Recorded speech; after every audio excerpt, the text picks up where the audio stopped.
Em 11 de março de 2020, a Organização Mundial da Saúde declarou que o surto de Covid-19 havia se tornado uma pandemia mundial. Um ano depois, mais de 2 milhões de pessoas já tinham sido infectadas e o número de mortos alcançava os 100 mil. Nesse período, países entravam e saíam do isolamento social, escolas fechavam, reabriam, fechavam novamente. Famílias foram separadas, viagens foram canceladas, o mundo ficou virtual. A Covid mudou a vida de todos, especialmente do grupo de pessoas mais vulneráveis durante a pandemia. A pandemia, ela teve, esse processo de acirramento de alguns processos que existiam, e algumas coisas realmente foram mais gritantes, mais significativas em termos de impacto negativo para as mulheres. Então, o que aconteceu num primeiro ponto, com mulheres que eram pessoas que trabalhavam fora de casa? Você precisa deixar o seu filho algumas horas do dia em outro lugar para você conseguir, naquele período, exercer sua atividade profissional, beleza. Se você teve as creches fechadas, que isso foi uma condição, acho que muito menos discutida e tratada com muito menos gravidade do que mereceria, isso deu um choque no mercado de trabalho feminino, nas oportunidades que as mulheres já exerciam e elas, precisaram passar a rever. Porque a história seus filhos estão em casa, eles não estão na creche. Você tem com quem deixar os seus filhos? Às vezes poderia, em outros tempos não pandêmicos. Mas o que aconteceu na pandemia? Às vezes, se você deixava com a avó, com a vizinha, você estava com toda a questão do contágio. Então, você não teve, para muitas mulheres, isso não foi localizado, foi nacional, para muitas mulheres você não tinha com quem deixar os filhos e muitas mulheres tiveram que sair dos seus empregos. Então, não é que elas foram só demitidas, elas tiveram que pedir demissão. Além da crise sanitária, a Covid-19 representou a pior recessão econômica mundial desde a Segunda Guerra. A pandemia revelou e agravou inúmeras desigualdades, inclusive a de gênero. Em 45 países, 1 em cada 5 mulheres foi demitida. Em 2021, o emprego de homens voltou aos níveis de 2019, mas 13 milhões de mulheres no mundo ainda não haviam conseguido voltar ao mercado de trabalho. Uma das grandes barreiras encontradas pelas mães foi conciliar a carga de trabalho com tarefas domésticas. A maneira como as mulheres tiveram que assumir posições na nossa pandemia afastou essas mulheres, das suas carreiras, das suas escolhas, Então, principalmente com relação a filhos. Os filhos que antes estavam na escola, às vezes até mesmo em tempo integral, para que elas pudessem estar no mercado de trabalho, agora estão em casa, precisando de alguém para fazer as aulas. Então, essa necessidade de abandonar as suas atividades para assumir a responsabilidade em casa do estudo, fez com que essas mulheres muitas vezes se vissem apartadas das suas funções. Mas hoje, como nós temos novas tecnologias, elas abriram mão, mas nem tanto, porque precisaram continuar trabalhando de casa e ainda assim cuidar de todos os elementos, principalmente a questão da educação dos filhos.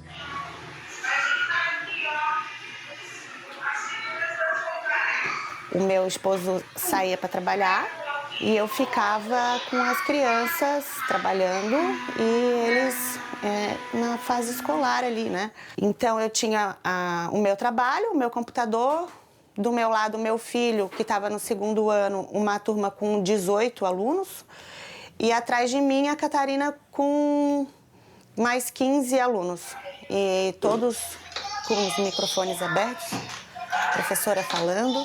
Passei muitas reuniões com o celular no bolso e fazendo almoço, limpando o bumbum, falando ao mesmo tempo com pessoas, com clientes, com o mercado.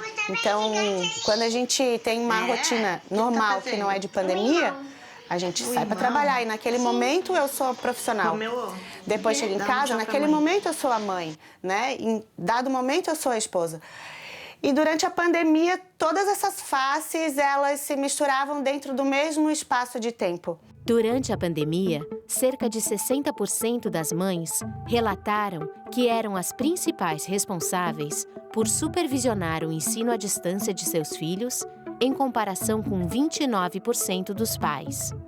No total, 47% das mulheres com filhos até 18 anos reportaram altos níveis de estresse, comparado com 30% de homens com filhos. Além disso, mulheres com filhos eram significativamente mais propensas do que homens com filhos a se preocupar com seu desempenho no trabalho devido às responsabilidades adicionais de cuidado impostas pela crise sanitária. Quando a pandemia começou, foi muito desesperador, porque era eu e meu filho. E a escola fechou, não tinha homeschool ainda. Então ele não tinha nada para fazer. O meu empregador na época autorizou eu levar o meu filho para o serviço. Mas tinha muitas regras. Ele não podia sair, ele não podia ir na cozinha. Se fosse ao banheiro, tinha que prestar atenção se alguém estava indo. Eu estava falando com clientes e meu filho estava gritando atrás.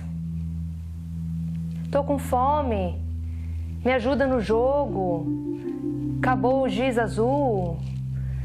E o cliente me fazendo perguntas sérias, importantes.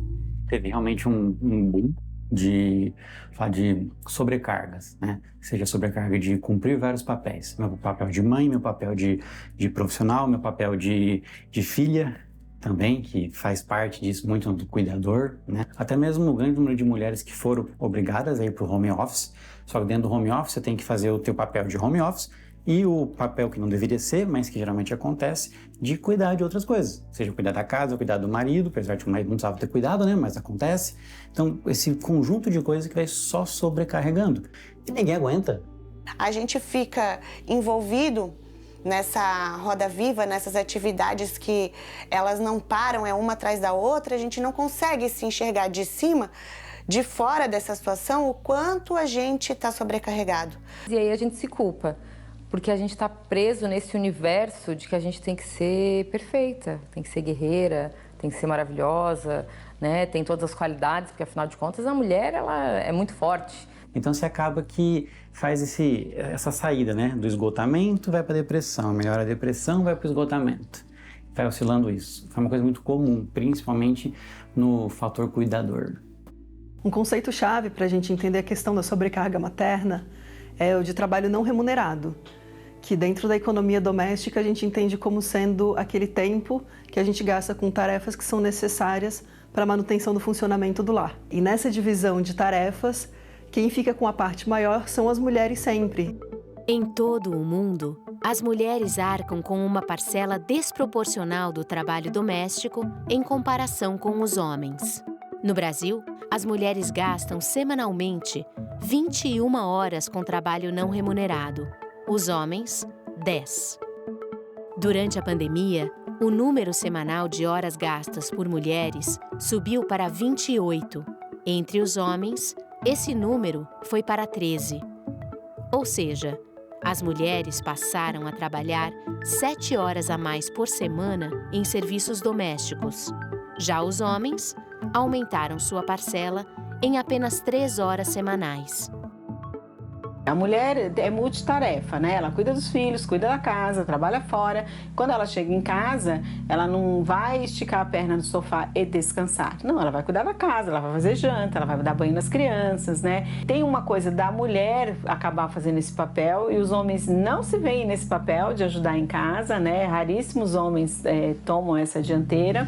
Tem também alguns maridos que ficaram deprimidos, né, porque estavam desempregados e tem uma questão da autoestima aí, né, mas a mulher não tem essa questão, a mulher tem que resolver, né, e as mulheres sempre resolvem. As mulheres já se viravam desde o escravismo, inclusive, lavando roupa, sendo passadeira, fazendo comida para vender, né, e etc. A mulher sempre fez, sempre produziu, né? Então, ela que plantava, ela que colhia, ela que entendia das ervas, né, de cura. A questão é de que a gente começou a olhar para o trabalho do homem como algo mais estruturado, como algo mais importante. Depois da Revolução Industrial, você tem muita gente sendo puxada para as classes médias. Eram pessoas que estavam vindo do campo, foram para as cidades e conseguiram esses empregos em fábricas.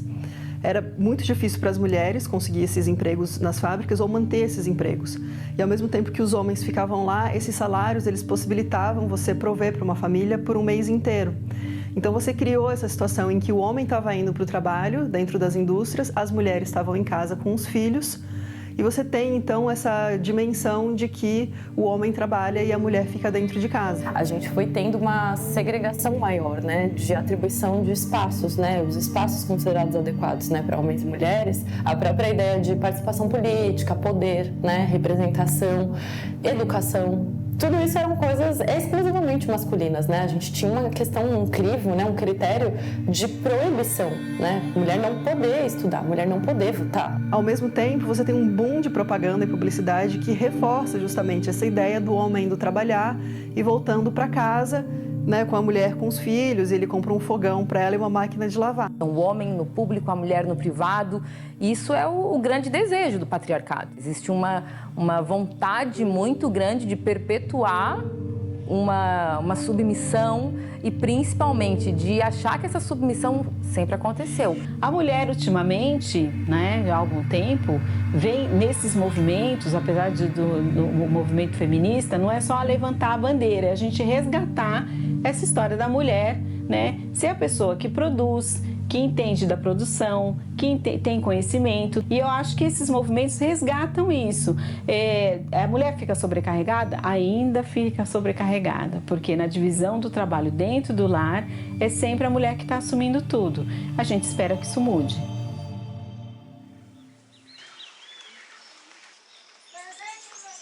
Aconteceu que, né, eu e o pai do Noah, o pai do meu filho, a gente não rolou de ficar juntos, né, não fluiu, enfim.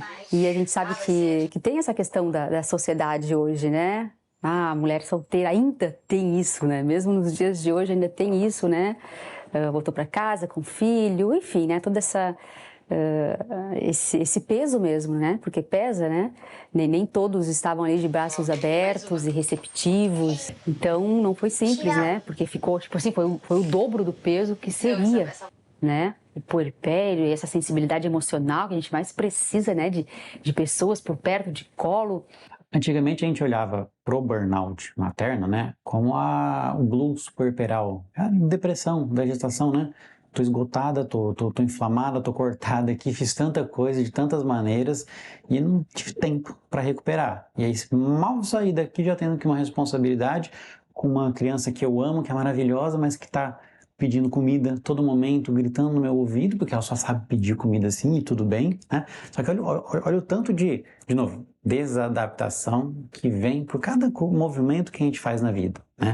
E às vezes quando eu faço um movimento desse, sozinha, é ainda pior. Então, não ter essa rede de apoio, é claro que dificulta, né? É claro que dificulta e aí todo mundo perde, né? Todo mundo perde, inclusive a criança. Muitas vezes os avós ainda estão trabalhando, muitas vezes essa rede de apoio é uma rede que trabalha também. Cada vez mais as pessoas trabalhando por mais tempo, né? Antes se aposentavam mais cedo, hoje se aposenta mais tarde. E isso tem um impacto na rede de apoio que você vai conseguir também acessar. Muitas vezes a rede de apoio vai ser uma rede de apoio paga. A parte mais difícil da pandemia para mim foi quando fechou a escola. Eu pensei que eu não ia ter dinheiro para sustentar mais a casa, não ia ter dinheiro para pagar aluguel, porque eu ia ter que ficar com meu filho. Então foi um momento muito difícil, foi um momento de pânico. No Brasil, 11,5 milhões de famílias são chefiadas por mulheres sem cônjuge. Isso representa aproximadamente 17% de todas as famílias brasileiras. Na pandemia, 40% das mães solo relataram sintomas de depressão e 50% mencionaram níveis elevados de estresse. Além do isolamento social e da sobrecarga de responsabilidades domésticas, um grande fator de preocupação foi a insegurança financeira. Em 2021, 56% das mães solo brasileiras perderam parte ou toda a sua renda.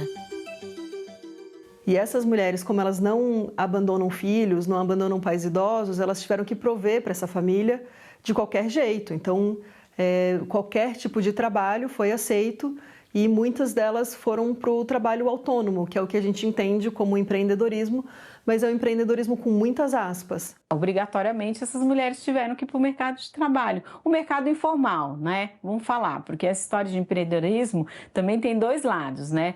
O empreendedorismo se aproxima muito do que a gente considera um subemprego, né? Não tem garantia, não tem INSS, não tem uma série de coisas. O que acontece é que muitas dessas mulheres, ao mesmo tempo que elas precisam trabalhar para gerar renda para a família, elas precisam ficar em casa cuidando dos filhos, ou cuidando de pessoas idosas, ou cuidando da comunidade. Então, um trabalho em que ela precisa se ausentar da casa não funciona para ela. Ela precisa dar um jeito de conciliar todas essas funções dentro de um mesmo espaço. Muitas vezes, nessa maternidade solo, embora exista um companheiro, né, usualmente a gente vai falar de famílias heteroparentais, né, embora possa existir um companheiro, muitos não assumem uma guarda compartilhada, né, então existe uma sobrecarga sobre a maternidade realmente. E os cuidados, a lei predispõe que homem, pai e mãe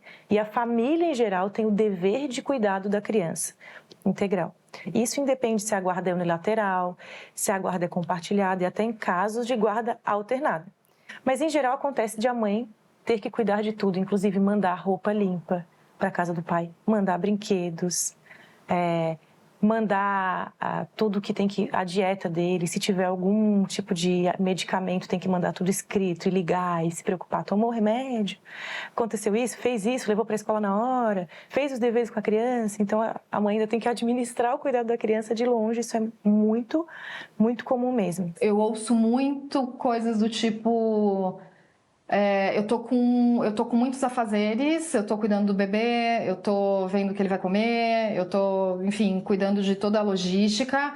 E quando eu vou pedir algo para que ele possa fazer, naquele momento, fica com o bebê um pouquinho porque eu vou fazer isso, ou vou tomar meu banho, ele fica de cara feia, ele faz bico. Muitas mulheres narraram a dificuldade por si só de estar confinada com esse sujeito, porque esse homem que estava ali não entendendo nada como aquilo acontecia. Nessa fluidez caótica que é o cotidiano do lar, né? E a gente vê esse homem em casa tendo que pedir auxílio para essa mulher para manter a casa, para fazer as coisas acontecer, ele se vê diminuído. A figura do pai, ela ainda é aquela figura mais conservadora de antigamente, que uma boa parte da sociedade, né, de que o pai deveria sair de casa, prover os filhos e a esposa ficar lá. Mas não é essa a realidade. E não é isso que a mulher quer e que muitas vezes nem o homem quer. A presença dos homens no ambiente doméstico, o que acontece é que às vezes eles trazem muito também do machismo estrutural. Então, quando eles vão fazer algum tipo de intervenção, chamar a atenção da criança, educar, eles educam às vezes de uma forma violenta. E dentro do lar as violências ficaram muito maiores. A violência patrimonial, com certeza ela se perpetua, mas a violência psicológica, a violência física, a violência até com os filhos dentro de casa aumentaram muito. E assim, eu não vou descaracterizar que o homem não sente uma culpa por isso. Ele sente uma culpa por isso, mas ele não aguenta. A própria estrutura que foi criada até hoje fez com que esse homem muitas vezes ficasse nesse espaço. E que lá também não é um espaço bom para ele, porque lá ele não pode ficar doente com a mulher, lá ele também não pode sentir muita coisa, só que ele também está sendo jogado ali. Então você fica com dois lados sendo jogado para um espaço completamente não saudável e nenhum deles podendo fazer um movimento, sendo que o lado da mulher, ele ainda fica ali sem ter nem a voz de conseguir fazer esse movimento. Isso as mulheres me relatam, elas expressam isso. Eu não tenho escolha, eu não posso fazer isso, eu não posso me dar o luxo. São muitas dessas frases, todas em diversos contextos. Mas eu não posso me dar o luxo de sair de casa a hora para espairecer a cabeça no meio de uma briga. Muitas vezes eu não posso fazer isso, não posso deixar o filho em casa. O homem não, ele pode pegar as coisas e sair de casa, ou ele apela. A violência doméstica aumentou muitíssimo e o feminicídio também, nesse momento de pandemia, né? Por causa dessa convivência aumentada e também por outras questões, por causa dos problemas financeiros e tudo. Então, o estresse era muito maior dentro de casa, era uma panela de pressão. a partilha da responsabilidade pela criação dos filhos seria muito importante, para isso não ser encargo exclusivo das mulheres. E essas mulheres nesse nível mais precário de vida, né? As mulheres mais empobrecidas que acabam, por vezes, tendo que lidar com a criação dos filhos sozinhas, né? Porque são abandonadas por maridos, esse abandono paternal, né? Muito, infelizmente, recorrente, né? Numericamente elevadíssimo no Brasil, né? Essa coisa de crianças que não têm nem o nome do pai no RG, né? Assim, é uma coisa que é factual, né? Não é uma impressão. Então, isso ser algo também mal visto, né? Eu acho que, assim, algumas coisas só funcionam na sociedade quando a gente tem uma visão estigmatizada. Então, assim, homens que abandonam os filhos, isso é absolutamente condenável socialmente. A gente talvez, se a gente conseguisse construir esse tipo de mudança de valor, talvez se a gente tivesse mais presença e mais partilha na criação dos filhos e mais possibilidade de, na hora de homens e mulheres irem para o mercado de trabalho, eles irem, né, com uma condição mais igualitária. Nós não podemos ser penalizadas por termos filhos. E no mercado de trabalho é o que acontece, né? Numa entrevista de emprego, não perguntam para homens se eles têm filhos, perguntam para as mulheres. Né? Então, quando a gente coloca os nossos filhos na escola, o contato para buscar quando acontece alguma coisa é o da mãe, raramente é o do pai. Então, o pai não tem a sua vida profissional afetada de uma maneira expressiva na chegada dos filhos. Agora, a mulher tem. Tem dados hoje que a gente já vê que homens com filho ganham mais em relação a homens sem filhos. No entanto, mulheres com filhos ganham menos do que mulheres sem filhos. Então, olhando para isso, você vê que a paternidade ela pode ser entendida como um prêmio financeiro para o homem dentro do mercado de trabalho, porque ele passa a ganhar mais. Enquanto que para a mulher, a maternidade é uma penalidade, porque financeiramente ela tem uma diminuição na sua renda. Eu fiquei todo esse tempo, né, como mãe, só como mãe, a volta, assim, foi bem difícil mesmo. Tava tudo diferente, eu fiquei assim, meu Deus, agora, né, ter que me reinventar, me atualizar, né, foi um longo caminho, né, ai não, já voltei no primeiro mês, já deu tudo certo, né, até financeiramente, só que não, claro que não. Ixi, foi anos, né? Foi anos.